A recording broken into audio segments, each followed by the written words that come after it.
அந்த பேரண்ட்ஸ் கூட இருக்கிற டைம் ரொம்ப குறையுது. அவங்க வந்து நிறைய நேரம் தனிமைப்படுத்தப்படுறாங்க. ஸோ தனிமைப்படுத்தும் போது இன்னொன்று நான் என்ன சொல்ல விரும்புகிறேன்னா, இந்திய குழந்தைகளோட ஐக்யூ லெவல் பார்த்திங்கன்னா உங்கள் எல்லாருக்குமே தெரியும், உலகத்துலேயே வந்து ரொம்ப ரொம்ப என்ன சொல்கிறது, புத்திசாலி குழந்தைகள் வந்து இந்தியர்கள் அப்படின்றது எல்லாருக்குமே தெரியும். ஸோ அந்த மாதிரியான ஒரு ஸ்பிரிட் இருக்கும்போது, அவங்களுக்கு அந்த அளவுக்கு ஒரு எனர்ஜி இருக்கும்போது அதை அவங்க ஏதாவது பண்ணணும்னு விரும்புகிறாங்க. ஸோ அவங்களோட எண்ணம் கரெக்டு தான். பட் பண்ணுறதுக்கு இப்போ இந்த மாதிரி அவங்க வாக்கிங் வர்றதுக்கு நம்ம அனுமதிக்கிறோமா? இல்லை. பெரியவங்க வீட்டுக்கு, தாத்தா பாட்டி வீட்டுக்கு அனுப்புகிறோமா? இல்லை. அத்தை மாமா வீட்டுக்கு அனுப்புகிறோமா? இல்லை. ஸோ அவங்க எந்த மாதிரியான ஒரு சூழ்நிலையில் அந்த மொபைல் ஃபோனுக்கு அடிக்ட் ஆகிறாங்க, அடிமைப்படுத்துகிறாங்க அப்படின்றது உங்களுக்கு நல்லாவே தெரியுங்க.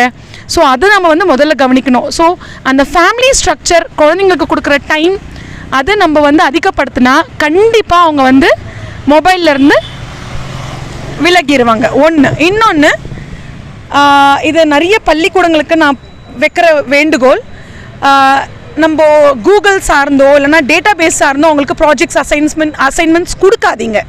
ஸோ அதை வந்து ஒரு காரணமாக எடுத்துகிட்டு என்ன பண்ணுறாங்கன்னா, நான் இப்போ இந்த ஸ்கூல் அசைன்மெண்ட்டுக்கு தான் என் ஃபோனை யூஸ் பண்ணுறேன், ஹோம்ஒர்க் பார்க்குறதுக்கு தான் நான் என் ஃபோனை யூஸ் பண்ணுறேன்னு சொல்லிட்டு அது என்ன பண்ணுறாங்க, அது தவறான முறையில் யூஸ் பண்ணுறாங்க மொபைல் ஃபோன்ஸ்.